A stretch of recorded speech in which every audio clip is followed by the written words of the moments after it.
نحمدہ و نصلی و نسلم علی رسولہ الکریم۔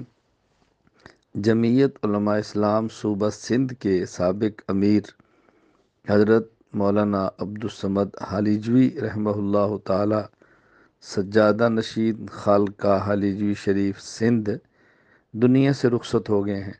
انا للہ و انا الیہ راجعون۔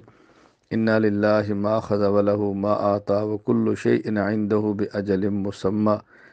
اللہ تعالی حضرت کی مغفرت فرمائے، درجات بلند فرمائے، آخرت کی منزلیں آسان فرمائے، اور جتنی ان کی خدمات جمیلہ ہیں اللہ تعالیٰ اپنے کرم سے ان کو قبول فرمائے۔ میں اس وقت جمعیت علماء اسلام کے تمام کارکنان سے اور بطور خاص جمعیت علماء سندھ کے ذمہ داران کارکنان سے اور حضرت مولانا عبدالصمد حالیجوی رحمہ اللہ تعالیٰ کے اہل خانہ، متعلقین، مریدین اور شاگردوں سے